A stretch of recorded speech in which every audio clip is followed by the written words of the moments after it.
تم نے بنی اسرائیل کی ایک جماعت کو نہیں دیکھا جس نے موسیٰ کے بعد اپنے پیغمبر سے کہا کہ آپ ہمارے لیے ایک بادشاہ مقرر کر دیں تاکہ ہم اللہ کی راہ میں جہاد کریں؟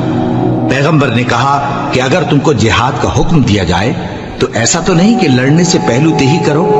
وہ کہنے لگے کہ ہم اللہ کی راہ میں کیوں نہ لڑیں گے جبکہ ہم وطن سے خارج اور بال بچوں سے جدا کر دیے گئے۔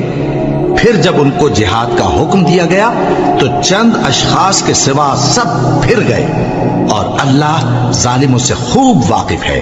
اور پیغمبر نے ان سے یہ بھی کہا کہ اللہ نے تم پر طالوت کو بادشاہ مقرر فرمایا ہے۔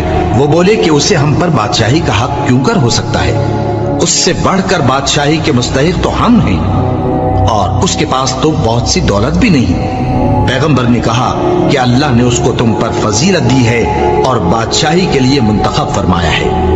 اس نے اسے علم بھی بہت سا بخشا ہے اور تن و توش بھی بڑا عطا کیا ہے، اور اللہ کو اختیار ہے جسے چاہے بادشاہی بخشے، وہ بڑا کشائش والا ہے، دانا ہے۔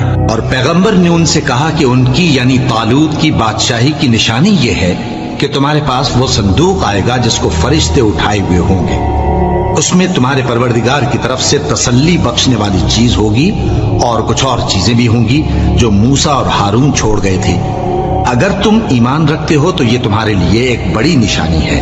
غرض جب طالوت فوجیں لے کر روانہ ہوا تو اس نے ان سے کہا کہ اللہ ایک نہر سے تمہاری آزمائش کرنے والا ہے، جو شخص اس میں سے پانی پی لے گا اس کی نسبت تصور کیا جائے گا کہ وہ میرا نہیں، اور جو نہ پیے گا وہ سمجھا جائے گا کہ میرا ہے۔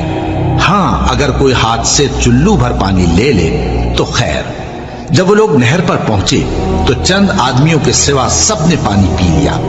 پھر جب طالوت اور مومن لوگ جو اس کے ساتھ تھے نہر کے پار ہو گئے تو کہنے لگے کہ آج ہم میں جالوت اور اس کے لشکر سے مقابلہ کرنے کی طاقت نہیں۔ جو لوگ یقین رکھتے تھے کہ ان کو اللہ کے روبرو حاضر ہونا ہے، وہ کہنے لگے کہ بسا اوقات تھوڑی سی جماعت نے اللہ کے حکم سے بڑی جماعت پر فتح حاصل کی ہے، اور اللہ ثابت قدم رہنے والوں کے ساتھ ہے۔ اور جب وہ لوگ جالوت اور اس کے لشکر کے مقابل میں آئے تو اللہ سے دعا کی کہ اے پروردگار، ہم پر صبر کے دہانے کھول دے اور ہمیں لڑائی میں ثابت قدم رکھ اور لشکر کفار پر فتح یاب کر۔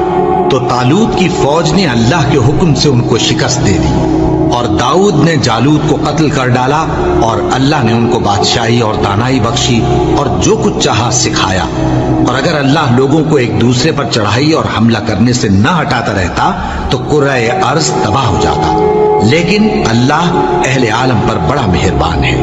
یہ اللہ کی آیتیں ہیں جو ہم تم کو سچائی کے ساتھ پڑھ کر سناتے ہیں، اور اے محمد صلی اللہ علیہ وآلہ وسلم تم بلا شبہ پیغمبروں میں سے ہو۔